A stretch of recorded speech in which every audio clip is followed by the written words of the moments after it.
The first thing I felt was the cold, not just the temperature of the water, but the icy intent in Harold Carter's hand as he forced me down.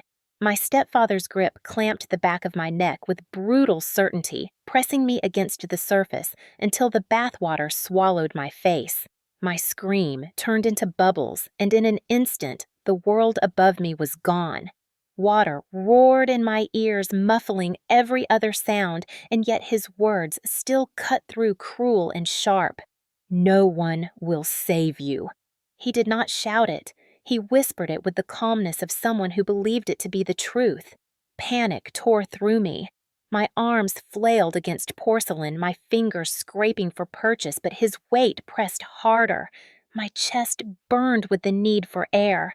My body convulsed as instinct fought against reality, but he held steady. The tiles blurred above me in fractured light. My reflection shattered into ripples that distorted my face until I could not recognize myself. My heart hammered wildly, each beat louder than the last, as though desperate to break free from my chest. I clawed at his wrist nails, bending back as I tried to pry him off, but his strength was immovable. The water pressed in on all sides, a crushing silence that mocked my struggle. My lungs screamed, my vision burst into starry explosions of white, and the fire in my chest spread until it felt like knives stabbing me from within. The edges of my world closed in. Through the haze, I thought of my father, not Harold, but the man who had once lifted me onto his shoulders, whose laugh smelled of sawdust and warmth. He had been gone for 14 years, leaving me in the hands of a man who believed control was love, and violence was discipline. My father's absence hurt more than ever in that moment because I could not stop the thought that if he were alive, this would not be happening. The contrast between the memory of kindness and the reality of cruelty made the water feel even colder. My mother was in the hallway. I knew she was there. I had seen her just before Harold shoved me into the bathroom. She had been holding the edge of her sweater trembling, whispering my name, but she had not stepped forward. She had frozen like always, her silence complicit. I wanted to believe she would appear. Now, pull him away, save me. But the only thing I saw through the blur was her shadow frozen in the doorway. And then there was Madison, his daughter, my stepsister. She stood at the edge of the tub, her phone raised, her face twisted with amusement. Smile, she had said before, as if this was entertainment, as if my suffering was content for her. Her eyes glittered with cruel satisfaction as she filmed me struggling under her father's hand. The betrayal was sharper than the lack of air. I wanted to scream her name, to beg her to stop, but all that escaped me were bubbles that popped silently at the surface. My heart faltered. One violent thud, another, then an empty pause that terrified me more than any strike Harold had ever delivered. My body shook uncontrollably. My legs kicked weakly against the bathtub. My arms grew heavy, numb, useless. My lungs convulsed, demanding air that would not come.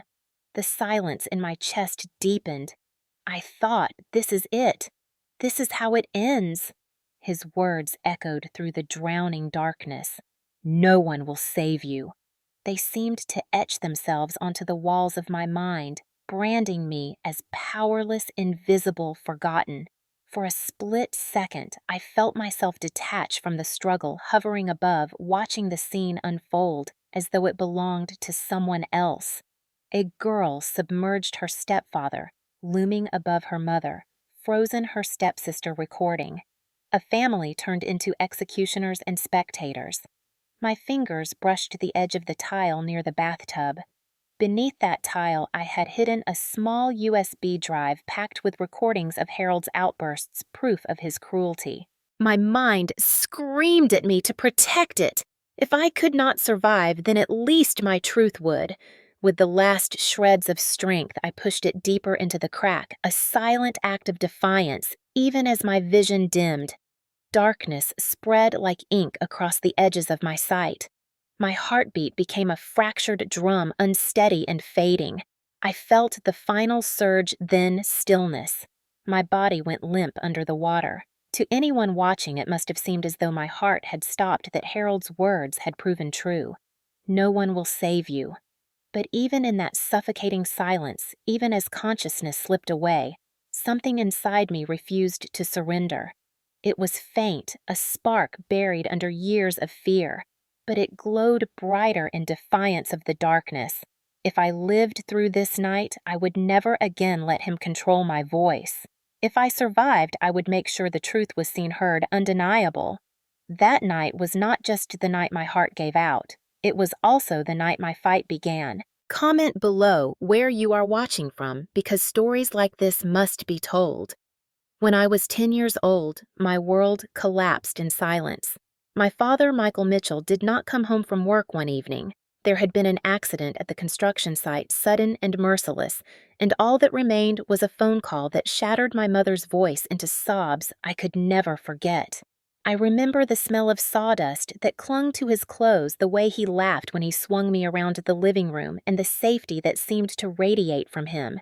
In a single moment, that safety was gone. My mother, Donna, tried to hold herself together for me, but grief wrapped around her like chains. She became quieter, more fragile eyes, hollow with exhaustion as she tried to navigate bills and paperwork alone. We survived the funeral, survived the whispers from neighbors about how hard life would be for us, and survived the endless nights where my mother cried softly in the kitchen while I pressed my ear against my pillow, pretending not to hear. For a year, we lived in limbo. It was during that fragile time that Harold Carter entered our lives. At first, he seemed like a rescuer. He was older, carried himself with a false air of confidence, and spoke in a tone that made my mother believe stability had arrived at her doorstep. He brought flowers, opened doors, and promised that we would never have to worry again. I was 11, then old enough to sense something off behind his polite smile, but too young to challenge the hope it gave my mother. Within months, he had moved into our house, bringing along his 7-year-old daughter, Madison. She was a girl with sharp eyes and a voice that already carried entitlement.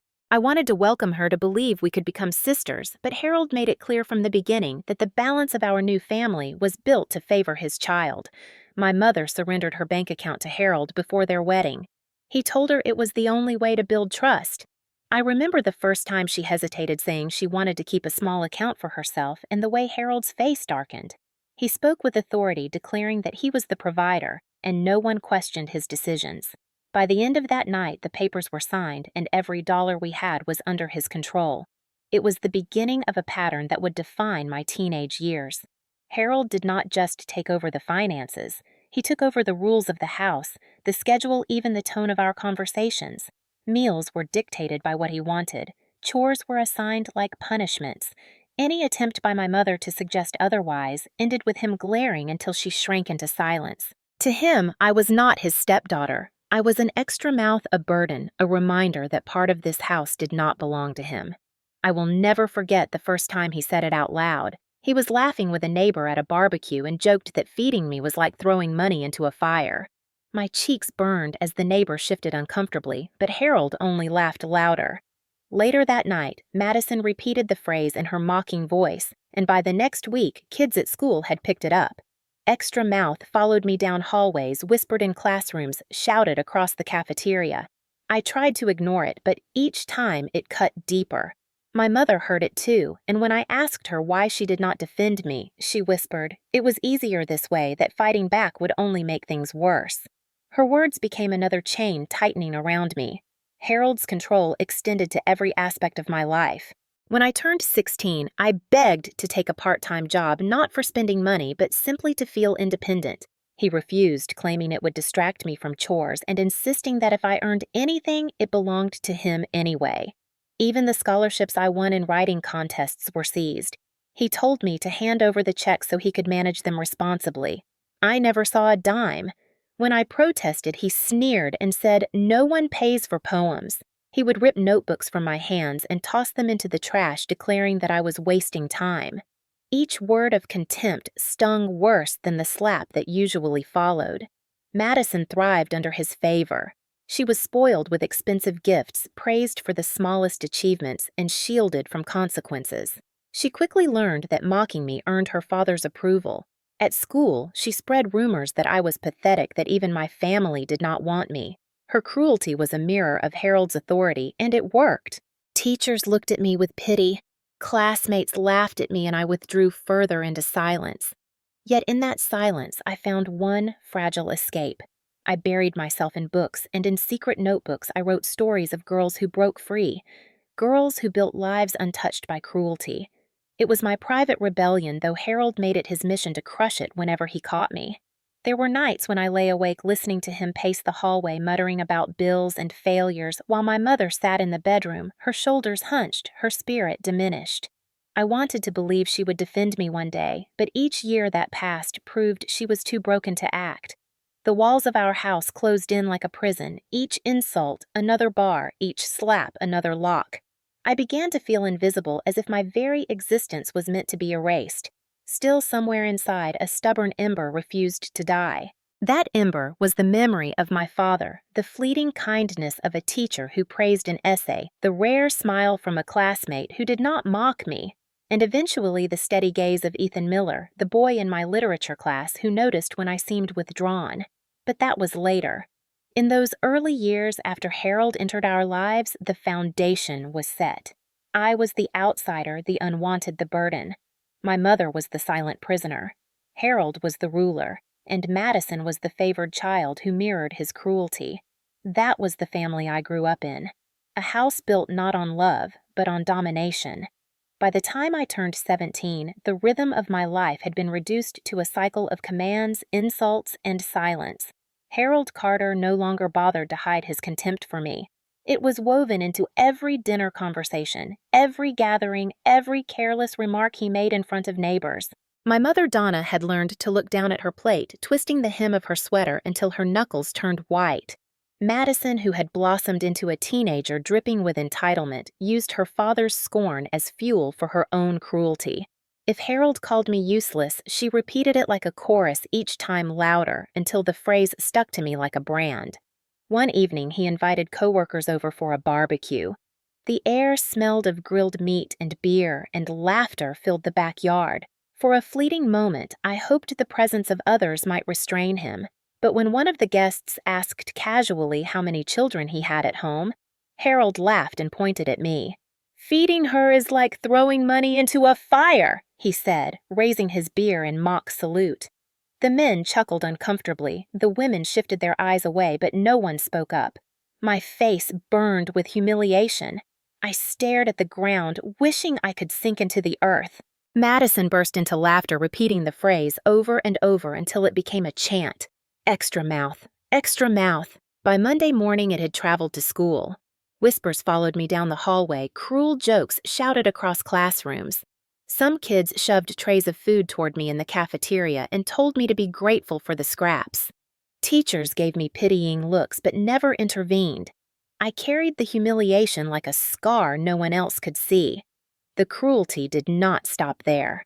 Harold began cutting me out of family photographs. Whenever Donna asked for a picture, he would angle the camera so I was out of frame. Sometimes he would snap a shot and then crop me out before printing it.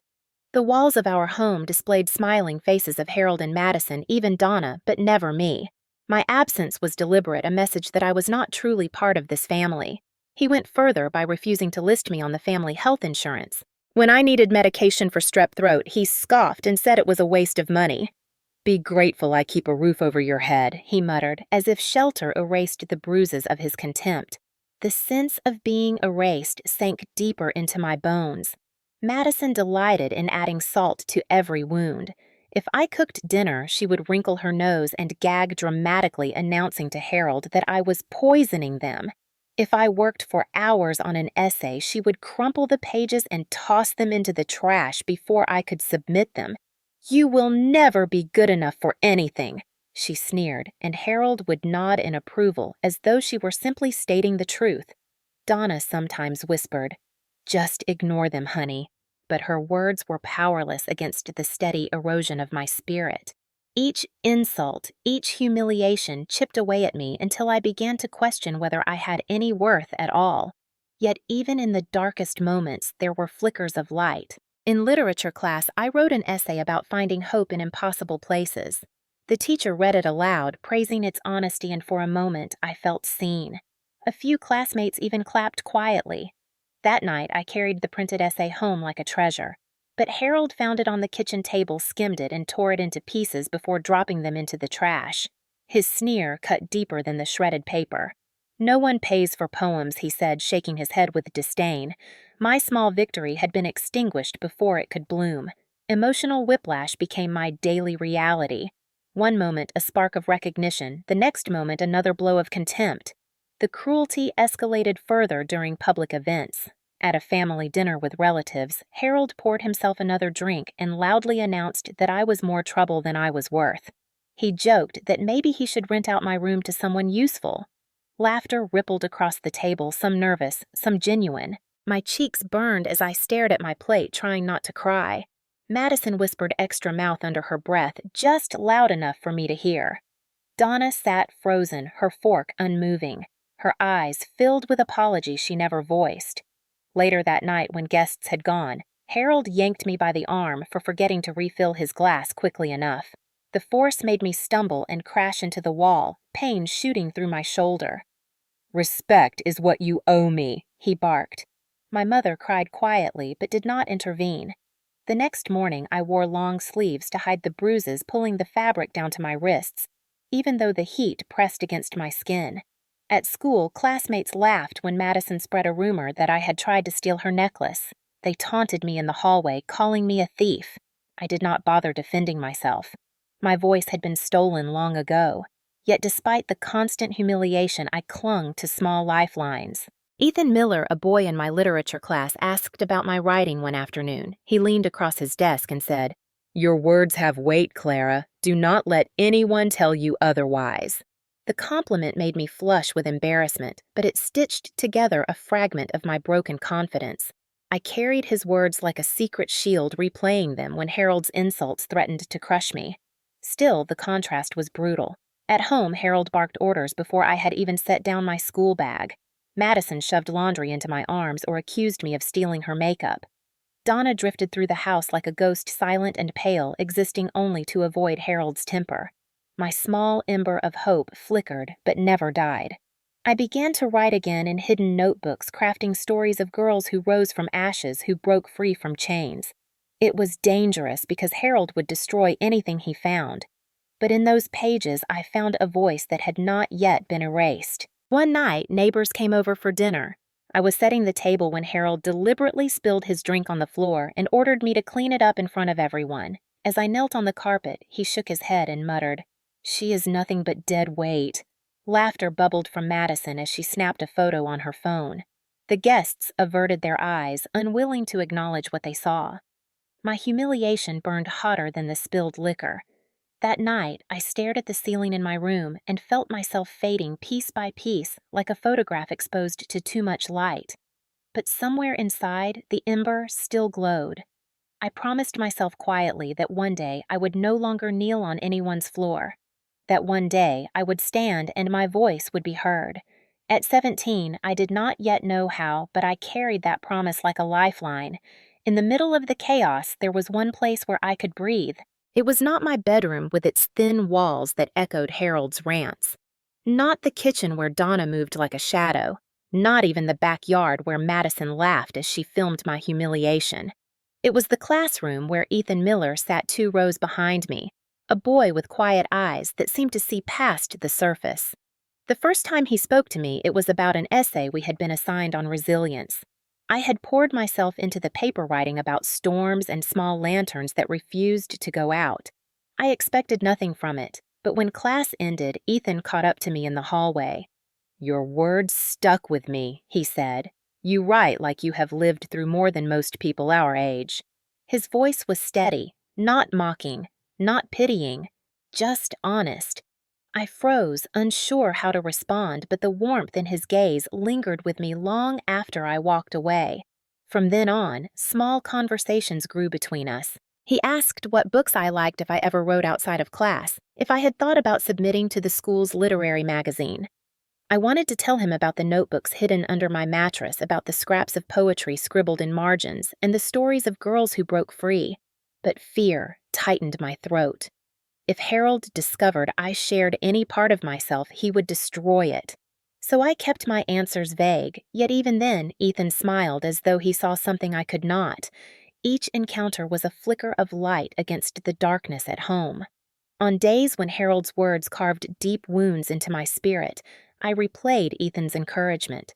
When Madison spread another rumor at school, I remembered his simple statement: "Your words have weight." It was not a grand declaration, but it was more validation than I had ever known. Hope became a fragile ember that I carried with me, warming me during the cold nights when Harold's footsteps thundered down the hallway. There were afternoons when I caught Ethan glancing at me during class, his brow furrowed as if he sensed the heaviness I tried to hide. Once, after I had missed a day because Harold had shoved me into the wall and I could not move my shoulder, Ethan approached me. "Are you okay?" he asked softly. "You look like you have been through something rough." I forced a smile and muttered that I was just tired. He did not press, but his eyes told me he did not believe me. Still, he respected the wall I had built. His patience was another form of kindness I was not used to. The contrast between school and home became unbearable. At school, I felt a hint of worth, the possibility of a voice. At home, Harold crushed every attempt at independence. When a teacher encouraged me to apply for a summer program, Harold tore the application in half. When I won a small contest, he pocketed the check and declared it his. Each time a spark ignited outside, Harold stamped it out inside. Emotional undulation became my life. A kind word followed by a slap. A moment of recognition followed by a roar of contempt. Yet the very existence of that spark meant I was not fully extinguished. I began to dream of what life could look like beyond Harold's walls. I imagined walking across a college campus with my notebooks, submitting stories with my name printed proudly, reading in quiet libraries where no one told me I was worthless. These daydreams became fuel. At night, when Madison mocked me or Harold barked orders, I whispered to myself that it would not always be like this. The ember of hope burned brighter with Ethan's presence. He did not know the whole truth, but his simple consistency reminded me that not everyone saw me as extra mouth. Sometimes after class, he would carry his books alongside mine, and we would talk about favorite authors. He mentioned once that he wanted to be a teacher, that he believed words could change people's lives. I wanted to tell him he had already changed mine. Instead, I just listened, grateful for a glimpse of a future that felt possible. At home, Harold's control grew tighter. He confiscated small amounts of money I saved from tutoring a classmate. He accused me of stealing whenever he misplaced his wallet. Madison reported every movement I made, and Donna stayed silent. But the more they tried to erase me, the more fiercely I clung to that ember. Ethan's kindness became the thread that kept me from unraveling. It was not romance, not yet, but it was recognition, and recognition was something Harold had spent years denying me. By the end of that year, I understood something new. Hope did not need to roar to exist. It could live quietly in a smile and a sentence that echoed long after it was spoken, in the secret act of writing words no one could take away. Harold had power over the house, over money, over my mother's silence and Madison's cruelty. But he did not yet have power over the ember inside me. That spark, fragile but alive, was the beginning of resistance. The letter arrived on a Thursday afternoon in early spring. I remember the way the sunlight filtered through the blinds, painting thin stripes across the kitchen table. My hands shook as I opened the envelope, afraid it might disappear if I held it too tightly. Inside was the confirmation that I had earned a small scholarship for the next semester. It was not a fortune, but it was proof that my work mattered, that someone out there saw potential in me.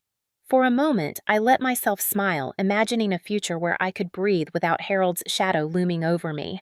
I tucked the letter into my notebook and slid it under a stack of papers, determined to keep it hidden until I figured out how to protect it. But Harold had a predator's instinct for sniffing out anything that gave me joy. That evening, he slumped in his armchair, the stench of alcohol filling the room, his eyes scanning the table like a hawk. "What is that?" he barked, pointing to the corner of the notebook sticking out from under the papers. My stomach dropped. "It is nothing," I said quickly, but the tremor in my voice betrayed me. He lunged forward, yanked the notebook from the table, and ripped the envelope open with one hand. His eyes narrowed as he read the words. "A scholarship," he muttered, his voice thick with mockery. "You thought you could keep secrets from me. Money belongs to the head of the house, not some useless girl scribbling fairy tales." Each word was louder, sharper, echoing off the walls until the air seemed to vibrate. My mother stood by the sink, wringing her hands, whispering, "Please." Harold let it go, but he cut her off with a glare that froze her in place.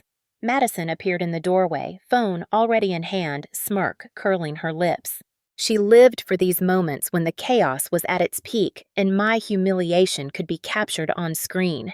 I felt something snap inside me. Years of silence of swallowed tears and crushed notebooks rose like a tide. My voice shook, but I forced the words out. "It is my scholarship," I said. "I earned it." The instant the sentence left my mouth, I knew it would cost me dearly. Harold's face, twisted veins bulging at his temples, his body trembling with rage. His hand shot out and grabbed my arm, yanking me forward so hard I stumbled into the coffee table. Pain shot through my shoulder as I tried to pull away, but his fist came down across my face with brutal force. The sting exploded across my cheek, blinding me with white light. My knees buckled and I collapsed to the floor, blood filling my mouth where my teeth had torn the inside of my lip. "Respect," he bellowed, "is what you owe me." Each word struck harder than the fist. He kicked me in the side and the breath rushed out of me. I curled on the carpet, clutching my ribs, gasping for air, while Madison laughed quietly behind her phone. My mother sobbed, her voice breaking as she whispered, "Please stop, Harold, please." But he snapped at her to stay out of it or she would be next. The room blurred around me. My chest heaved, my pulse raced into chaos, each beat hammering against my ribs as though it might break free. I tasted iron and fear, felt the rug rough against my cheek, and still the blows came. I do not remember how long it lasted. Seconds stretched into eternity. All I know is that when it was over, I was sprawled on the carpet, trembling, my body screaming in pain, my scholarship letter crumpled and discarded like trash. Harold stood above me, panting, his face red, his eyes glassy with drink. "You are nothing without me," he shouted before staggering back into his chair. Madison's phone remained raised, capturing every moment her grin as sharp as a knife. My mother covered her face with trembling hands, tears slipping between her fingers. For a moment, I thought I might not be able to move at all. My ribs ached with every breath, my cheek burned, and my vision wavered. Yet beneath the pain, a strange clarity settled in. For the first time, I had stood up to him, even if it ended with me crumpled on the floor. My voice had broken through the silence, however briefly. It was dangerous, reckless, and it hurt more than I could bear, but it was also a spark. Emotional undulation tore through me. Terror and pain dragged me into the darkness, but defiance flickered in my chest. I whispered to myself, even as my body shook, I earned it. They could not take that truth away, no matter how many times they tried to erase me. The night stretched on in shadows. Harold poured another drink as if nothing had happened. Madison uploaded her video to some hidden folder, delighting in my humiliation. Donna brought me a glass of water with shaking hands, but could not meet my eyes. She whispered that it was easier if I kept my head down. Easier for who I wanted to ask, but my lips were too swollen to form the words. I lay in bed that night, staring at the ceiling, my body aching, my chest tight, the echo of his voice still rattling in my ears. "You are nothing without me." The phrase repeated like a curse, but beneath it my own voice answered back. "I am something. I earned it." That night I realized survival alone would never be enough. If I wanted to live, I had to resist quietly at first, carefully but deliberately. Harold thought he had broken me with his fists and his words. He did not know he had awakened something far more dangerous to him. The spark of defiance had been lit, and though it flickered against the storm of his rage, it refused to die. The morning after Harold tore my scholarship letter and left me crumpled on the floor, I sat on the edge of my bed with bruises blooming across my cheek and ribs that screamed every time I drew breath. My reflection in the mirror showed swollen lips and hollow eyes, but beneath the surface, something sharper glowed. Pain had taught me a lesson that night. Silence would not save me. If I wanted to survive, I had to fight back in a way Harold could not crush with his fists. He ruled by control and arrogance. He believed no one would dare challenge him. That arrogance would be his weakness. I reached under my mattress and pulled out an old cell phone I had hidden months before. It had no service, but the recorder still worked. My fingers trembled as I pressed the button and whispered the date and time. My voice shook, but hearing it captured felt like the first strike of defiance. I began keeping a journal, two scribbling details in a notebook with careful precision. I wrote down every incident, every insult, every bruise, noting the hour and the words he used. My handwriting wavered from the pain, but each entry was proof that I existed, that what happened to me was real. I tucked memory cards into hollowed-out pages of old books, slid USB drives beneath loose tiles, and hid scraps of paper inside my backpack. Every hiding place felt like a small act of rebellion, a step toward freedom. The fear was constant. Harold's suspicion grew as though he sensed a shift in me. He began barging into my room without knocking, rifling through drawers, demanding to see my phone. I kept my face blank and my voice obedient while my heart pounded against my ribs. Once he pulled open a drawer and found only folded clothes. I stood frozen, praying he would not think to check beneath the floorboard where the old phone lay hidden. He sneered and muttered, "You think you are clever, but I see everything before stomping out." My knees gave way when the door slammed. I pressed my back against the wall, shaking, but inside I felt a surge of victory. He had found nothing. The secret was still mine. Each day became a balancing act between submission and resistance. At breakfast, I bowed my head and answered "yes, sir," while in my pocket the recorder captured his tirades. When Madison mocked me for limping, I wrote it down that night in careful detail. When Harold accused me of laziness, I whispered his words into the phone so that they echoed back at me in cold clarity. His own voice would become the rope that bound him. Emotional undulation became my reality. Terror, when he shouted hope, when the red light blinked on the recorder. Despair, when my mother whispered, "Just ignore him," strength when I added another entry to the journal. Each act of documentation was a reminder that I was not invisible. I existed, and my truth would not vanish. The nights were the hardest. Harold paced the hallways, muttering about bills and betrayal, his heavy steps shaking the floorboards. I lay awake with the recorder clutched in my hand, capturing the rhythm of his fury, each slam of his fist against the wall, another entry for the archive. Sometimes Madison joined in her laughter, echoing as she mocked me for crying into my pillow. The sound cut deep, but I pressed record anyway, determined to preserve the cruelty. If I ever faltered, if Harold ever silenced me completely, these recordings would speak louder than I ever could. At school, Ethan noticed the stiffness in my movements and the dark circles under my eyes. He asked again if I was all right. I forced a smile and said I was just tired, but his gaze lingered with quiet concern. Later, he sent a message saying if I ever needed a place to stay, I could call him. I did not reply, but his offer stayed with me like a lifeline tucked into my pocket. Still, fear anchored me to the house. If Harold discovered my secret, the consequences would be unbearable, not just for me, but for my mother, too. That fear coiled in my stomach every time I hit another USB drive or scribbled another entry. Yet, alongside fear, grew strength.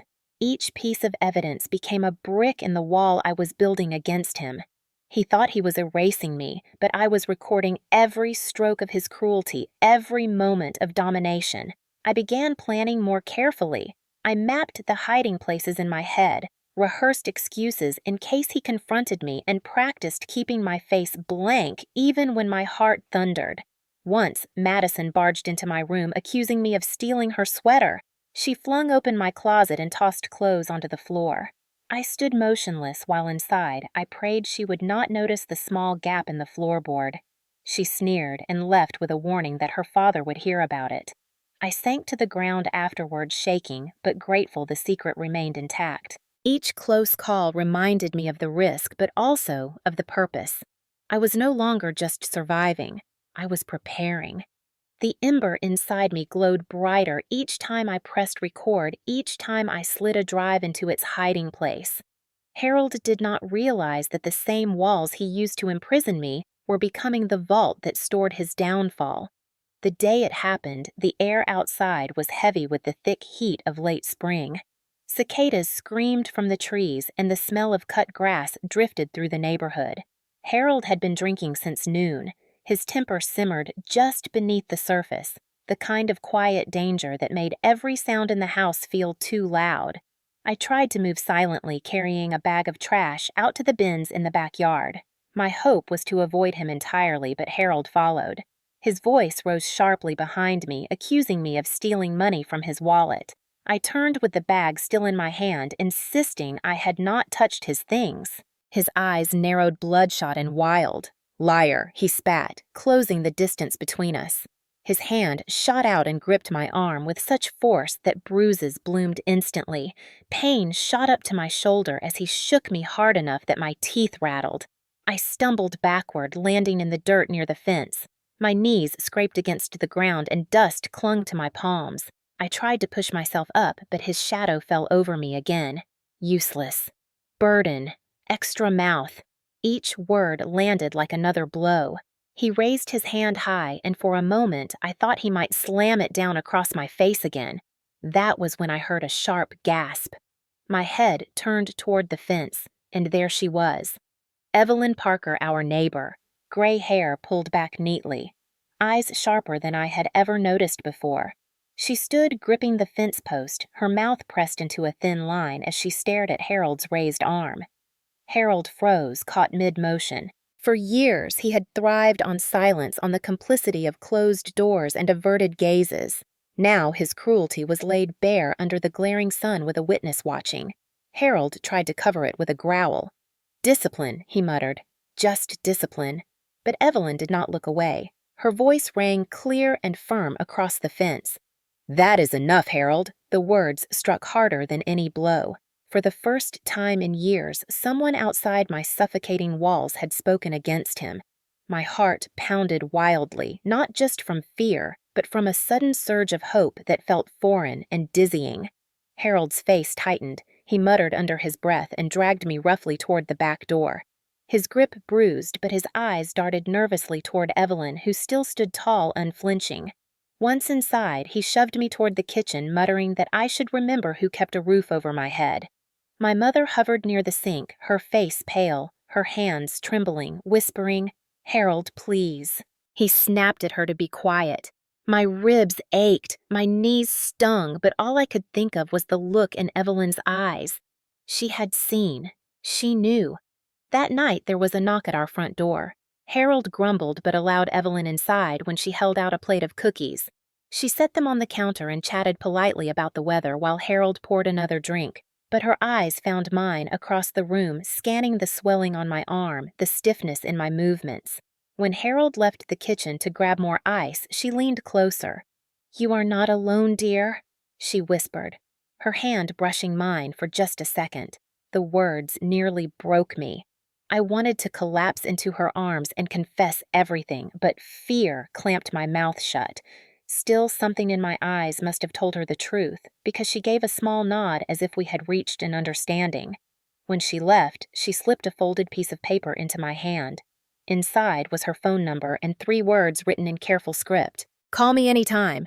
I tucked it into my journal later that night, my heart racing with a strange mixture of fear and relief. Someone knew. Someone cared. Emotional undulations swept through me. Terror from Harold's blows still clung to my skin, but hope flared brighter than it ever had. For the first time, the cage had a crack wide enough for light to pour through. In the days that followed, Harold's suspicion remained high. He barked orders and rifled through my belongings. Madison mocked me louder than ever, calling me weak, replaying clips of my humiliation on her phone. Donna remained silent, her eyes downcast. But every time despair threatened to drown me, I remembered Evelyn's firm voice across the fence. "That is enough, Harold." Those words echoed in my mind like a shield. They reminded me that the world outside our house was not blind, that someone had seen with her own eyes and chosen not to look away. I began to prepare more carefully. I organized my recordings, labeled entries in my journal with dates and times, and created multiple hiding spots for USB drives. Each act carried new purpose because now I believed that if I ever had to reveal the truth, someone would stand with me. The ember of defiance that had lived quietly inside me now flared brighter with every entry. At night, when Harold paced the hallways and Madison laughed from behind her phone, I whispered to myself, "You are not alone." Evelyn's note remained tucked inside my journal, a silent promise waiting in the dark. The night of the breaking point began almost quietly, the kind of silence that always carried danger in our house. Harold had been drinking since the late afternoon, the clink of ice against glass echoing through the living room. Donna moved through the kitchen like a shadow, her hands trembling as she wiped the same counter over and over. Madison lounged on the couch, scrolling through her phone, smirking whenever her father muttered. I had slipped into my room after school with my backpack hugged tight against me.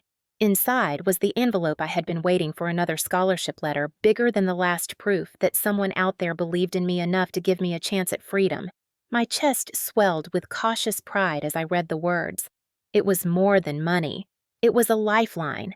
I tucked it between the pages of a book and slid it under my pillow, determined to protect it until I could figure out what to do. But Harold had a sixth sense for crushing anything that gave me hope. That evening, he stumbled down the hallway, his heavy steps making the floorboards creak. His eyes narrowed when he saw the corner of an envelope peeking from beneath my pillow. Without asking, he yanked it free and tore it open. As his eyes scanned the letter, his face darkened. Another scholarship, he growled. You think you can make plans without me. His voice rose with each word until it rattled the windows. My mother whispered, Harold, please, but he shoved her aside with a growl. Madison appeared in the doorway, her phone already recording her grin, sharp with anticipation. Harold crumpled the letter in his fist and threw it at my chest. You are nothing without me, he roared. I forced myself to meet his eyes. My voice shook, but I said the words anyway. It is mine. I earned it. The room went silent for a heartbeat. Then fury exploded. Harold lunged forward, grabbed me by the arm, and dragged me down the hallway. My feet stumbled. My shoulder screamed in pain, but his grip was iron. He kicked open the bathroom door and shoved me toward the tub. The air reeked of alcohol and rage. You think you can live without me? He bellowed. You think you can leave this house? His hand shoved against my chest, knocking me backward into the tub. Water splashed up around me as I tried to scramble to my feet, but his hand pressed down on my shoulder. Before I could gasp, he shoved me under. The world exploded into muffled chaos. Water filled my nose and stung my throat. My arms flailed, but his weight held me down. Through the blur of ripples, I saw Madison leaning in the doorway. Her phone raised, her laughter muffled by the water. My mother's sobs echoed from the hallway. Harold's voice rumbled above me. No one will save you. My chest convulsed as my lungs begged for air. My heart pounded wildly, each beat sharper and faster, until it felt like it might shatter my ribs. I clawed at his wrist, desperate for release, but his grip tightened. Darkness crept at the edges of my vision. I thought of the USB drive I had hidden earlier that week behind a loose tile near the tub. With the last of my strength, I pushed my hand against the tile, sliding the small device deeper into the crack. If I did not survive, at least the truth would. Pain roared through me. My heart jolted violently, then faltered. Spots of white burst before my eyes. I could not breathe. My body shook uncontrollably. I felt myself slipping away. To anyone watching, it must have looked like my heart had given out. Harold loomed above me, triumphant. Madison recorded gleefully. Donna wept helplessly. But in the blur of fading consciousness, another sound cut through. A knock at the door. Evelyn's voice, sharp and steady, carried through the chaos. I heard shouting, Harold, what is happening in there? Panic flickered in his eyes. He yanked me upright out of the water, my body limp and trembling, my lungs convulsing as I coughed violently. Water streamed down my face as I gasped for air. Harold cursed under his breath and hissed at Madison to keep Evelyn quiet. Donna stood frozen in the corner, her face pale with terror. Harold shoved me against the wall, his eyes burning with rage. If anyone finds out what happens in this house, it will be the last thing you do, he snarled. My head hit the tiles with a dull thud. Stars exploded behind my eyes. My body crumpled again to the floor, barely conscious. I heard Evelyn's voice outside the door, insisting that she had heard too much. Harold barked back that everything was fine, that it was just a family argument. But the tremor in his voice betrayed him. My chest heaved, my heart thundering erratically, sometimes too fast, sometimes skipping altogether. I pressed my palm against the floor, dragging myself toward the backpack I had left by the sink. Inside was another recorder hidden deep in a pocket. My fingers trembled as I pushed it deeper into the fabric, whispering weakly into the air the date and what had happened. My words slurred, but they existed. That was enough. Outside, Evelyn muttered something about coming back later. The front door closed. Harold cursed again and slammed his fist against the wall. My mother sobbed silently, clutching her sweater with trembling hands. Madison lowered her phone and smirked. I lay on the floor, gasping my chest, rattling my ribs, screaming. My body ached as though I had been hit by a truck, but inside me something stronger than fear sparked. Even if I collapsed completely, even if Harold thought he had silenced me, the evidence was safe. His own arrogance had been captured in his words, in Madison's video, in the bruises blooming across my skin. He believed his threat was final. He did not realize that the moment he shoved me under the water, he had already lost. Emotional undulations surged within me. Terror as the water closed over my face. Despair as my lungs convulsed defiance, as I hid the USB, fleeting hope. When Evelyn knocked darkness, when my heart faltered, and a fragile ember of resolve when I whispered my truth into the recorder. That night was the closest I had ever come to death, but it was also the night I understood that survival was no longer enough. The only way forward was justice. When I woke again, the ceiling above me was white and humming lights flickered softly overhead. For a moment, I did not know where I was. My chest ached with each breath and the taste of chlorine lingered in my throat. Then the memory crashed back. Harold's hand pressing me underwater, his words, "No one will save you," and the crushing silence of my heart faltering. I tried to sit up, but pain screamed through my ribs, and a nurse hurried to my side, telling me to stay still. "You are safe," she said. "You are at the hospital." Those words were so foreign that I almost did not believe them. Safe. I had not felt safe in years. My body trembled as monitors beeped steadily beside me, each pulse a reminder that I had survived. My mother sat in a chair near the wall, her eyes red and swollen from crying. When I met her gaze, she looked away, unable to face me. Shame radiated from her in waves. I wanted to scream at her for not stepping in, for letting it go so far, but my voice was too weak, and the weight of exhaustion pressed me back against the pillow. The door opened, and Evelyn Parker walked in with 2 police officers at her side. Her presence filled the room with a steady calm I had never felt before. She came to my bed and touched my hand gently. "You are not alone anymore, Clara," she said. I swallowed hard, tears burning my eyes. The officers explained they had been called after Evelyn insisted she had heard too much to ignore.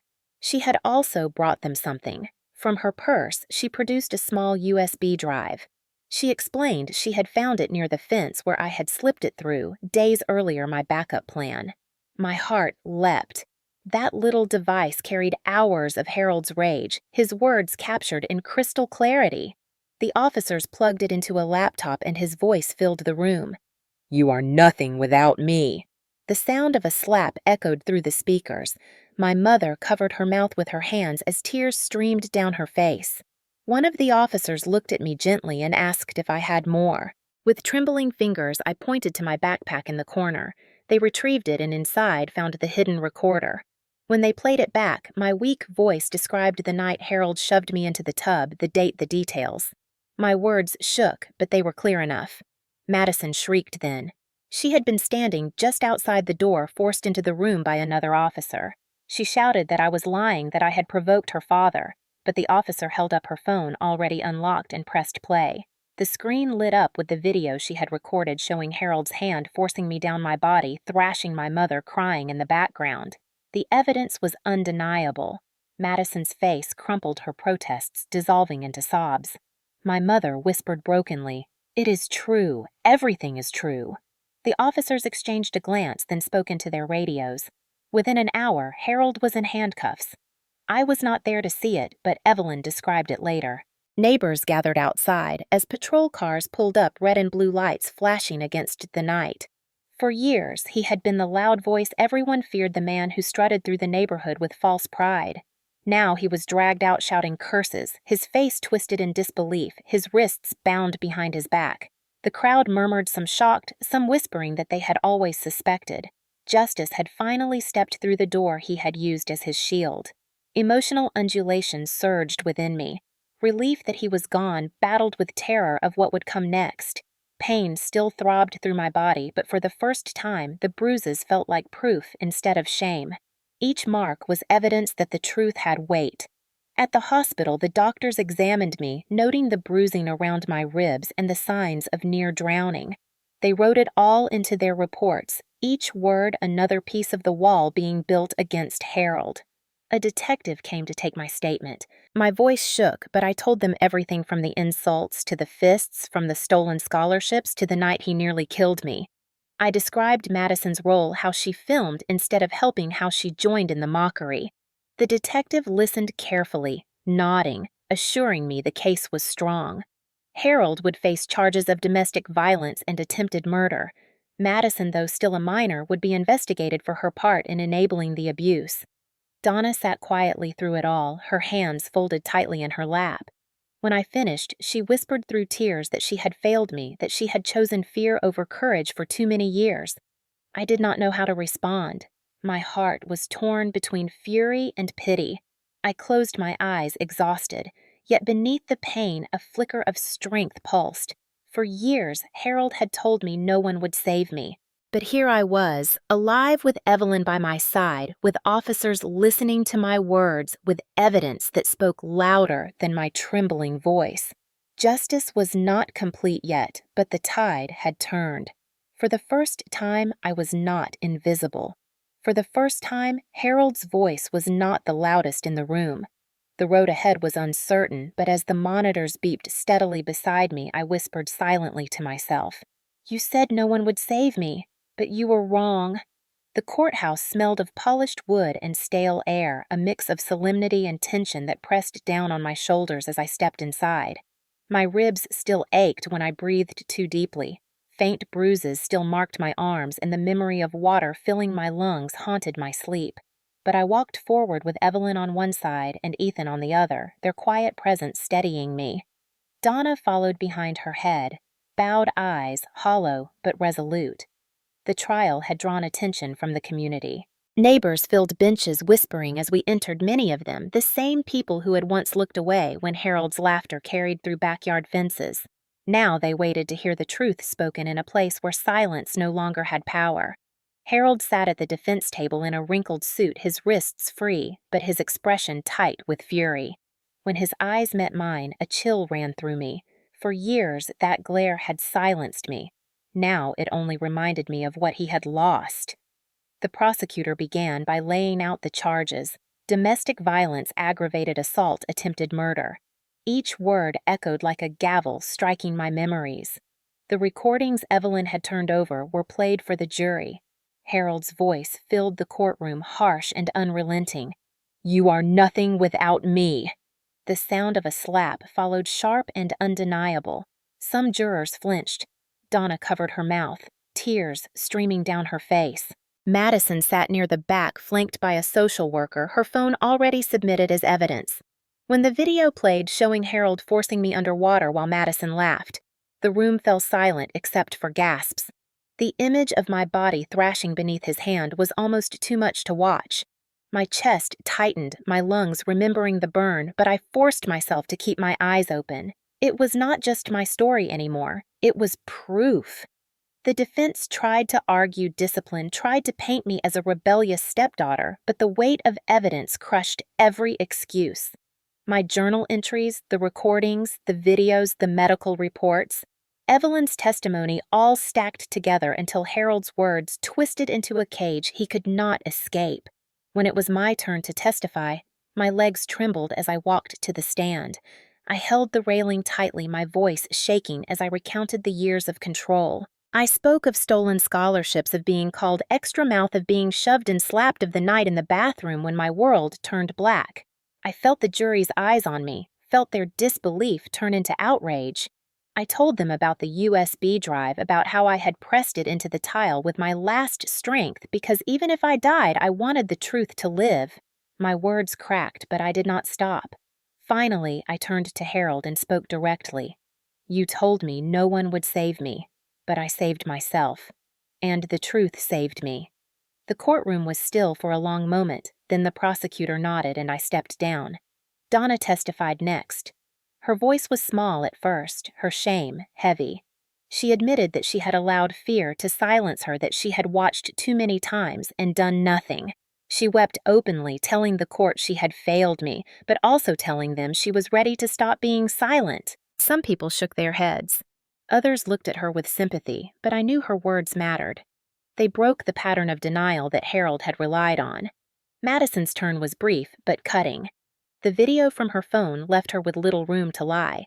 The social worker explained she had been placed into a rehabilitation program for her role. Watching her sob as the footage played was a strange mixture of vindication and pity. She was cruel, yes, but she was also a child molded by her father's poison. Still, the damage she caused would take years to undo. The closing arguments rang like final blows. The prosecutor reminded the jury that evidence does not lie, that my bruises, the recordings, and the witnesses all told the same story. The defense sputtered, reaching for excuses, but they fell flat. When the jury filed out, the room buzzed with nervous whispers. I sat with my hands clasped tightly, Evelyn's hand resting gently on my arm, Ethan's steady gaze on me. Time dragged until the jury returned, guilty on all counts. The words rang through the courtroom like a bell. Harold's face twisted with disbelief, his voice rising in curses as officers moved to restrain him. The gavel struck sharply, silencing the chaos. The judge sentenced him to many years in prison, his power stripped away by the very system he had mocked. My mother sobbed openly, not from grief, but from release. She clutched my hand, whispering, "I am so sorry." I squeezed back, unsure of forgiveness, but certain of one truth. We were no longer trapped. As Harold was led away in handcuffs, neighbors craned their necks to watch. For years he had strutted through our streets with pride. Now he was just another criminal escorted out in shame. Emotional undulation swept through me. Terror at reliving the violence, relief at the verdict. Sorrow for the years lost, triumph in the sound of the gavel closing the chapter. When I stepped outside the courthouse, the air felt lighter. The sun touched my skin, and for the first time in years, I inhaled without fear of the next blow. Ethan wrapped an arm gently around my shoulders and whispered, "You are safe now. Your heart did not give out that night, Clara. It started beating for yourself." His words sank deep, steady, and healing. Justice had been delivered. Consequences were clear. The man who had ruled our house through violence and fear was gone. The girl he called Extra Mouth had found her voice and spoken it for the world to hear. The weeks after the trial passed in a haze of exhaustion and fragile relief. My body still carried the bruises, faint shadows across my ribs and arms, but they faded slowly under the steady care of Evelyn Parker. Her home became a sanctuary I had never known before. The scent of lavender and lemon drifted through the rooms. Soft curtains moved with the breeze, and the porch light always glowed at night, so I would never feel alone in the dark. Evelyn fussed over my bandages and made sure I ate warm meals, but more than that, she gave me space to breathe. Sometimes she would sit quietly nearby, knitting or reading while I wrote in my journal. Her presence reminded me that safety did not need to be loud. It could be steady and gentle, a quiet assurance that the world could be different. Ethan visited often. He brought books from the library and sometimes flowers that he said reminded him of hope. Other times he simply sat with me in silence, our shoulders nearly touching his steady presence, dissolving the isolation I had carried for years. One evening, he read aloud from a collection of poems. His voice was calm and steady, and for the first time since childhood, I felt the possibility of gentleness. It frightened me at first to realize how little I trusted kindness, but slowly I let it seep in. My mother began therapy almost immediately after the verdict. She visited often, sometimes trembling with shame, other times clinging to hope. Through tears, she admitted she had chosen silence too many times, that she had hidden behind fear while Harold's cruelty grew unchecked. She told me she wanted to earn back the place of mother in my life. My heart was torn between anger and compassion. Part of me longed to push her away for every time she stood frozen while I was struck. But another part of me remembered the woman she had been before Harold, the soft laughter, the way she used to sing while cooking dinner. I agreed to let her try, not because forgiveness came easily, but because healing required space to grow. Madison was sent into a rehabilitation program for minors who had participated in abuse. I heard from the social worker that she struggled at first, furious and unrepentant, but over time cracks began to form in her armor. For years she had been Harold's mirror, his cruelty reflected in her laughter, but stripped of his influence, she began to see the damage she had helped inflict. I did not know if she would ever change fully, but I allowed myself a small hope that she might learn a different way to live. My own healing took shape in words. At Evelyn's kitchen table, I opened my laptop and began to type, not for school or for Harold's scornful eyes, but for myself. I wrote everything I had endured, every insult, every bruise, every flicker of hope that kept me alive. The words spilled out faster than I expected, like water breaking through a dam. At first, I saved them privately, hidden behind passwords, afraid of exposing too much. But one night, I stumbled across an online forum where survivors of toxic families shared their stories. On impulse, I posted a small excerpt anonymously.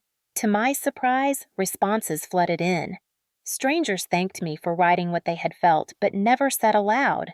They told me they saw themselves in my story, that my words gave them courage. For the first time, my voice carried beyond the walls of my house, reaching people who understood. That connection lit a fire inside me. I began posting more crafting essays about the weight of silence, about the danger of gaslighting, about the small acts of resistance that kept me alive. Each post was met with comments of solidarity. I was not alone anymore. My story had weight. The ember I had carried for years blazed into something larger, a flame that could light the way for others. Emotional undulations still defined my days. Some mornings I woke drenched in sweat, Harold's voice echoing in my head, the sensation of water closing over my face, dragging me back to the night I almost died. Other mornings I woke to Evelyn humming softly in the kitchen and felt a strange peace. Some days I felt anger so sharp it cut through me when I remembered my mother's silence. Other days I felt compassion when I saw her trying, sitting across from me in therapy sessions, her hands trembling as she admitted her failures. Healing was not a straight path. It was jagged, filled with shadows and light. But with every word I wrote, every truth I shared, the shadows receded a little more. Eventually, I returned to the old house, but it was no longer Harold's house. Locks had been changed, alarms installed, and his presence erased. The walls still carried memories of fear, but I was determined to fill them with new ones. I sat at the kitchen table and wrote without fear of torn pages. I cooked meals without gagging noises mocking me. I laughed sometimes, awkward at first, but growing easier. The silence that once suffocated me became a space to breathe. Ethan helped me repaint the living room.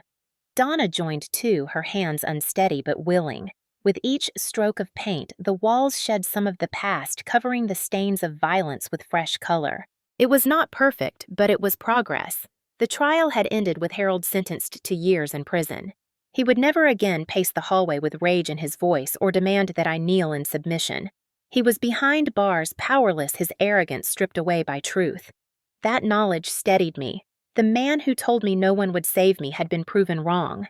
I had saved myself with the help of those who chose to see. Months turned into a year, and I grew stronger.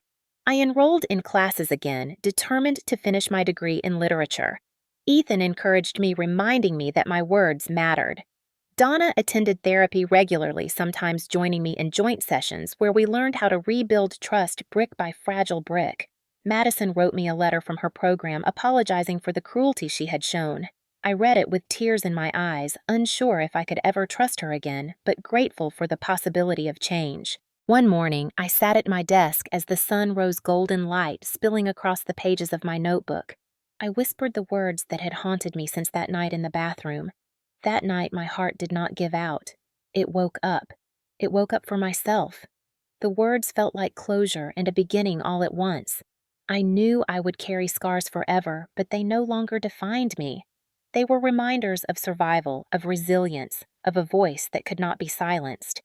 My story had started with fists and water and silence. It ended with justice, with healing, with the steady beat of a heart that refused to stop. And now it continued with each word I wrote each survivor who read them and whispered me, too. If you believe justice must always prevail, share your thoughts below.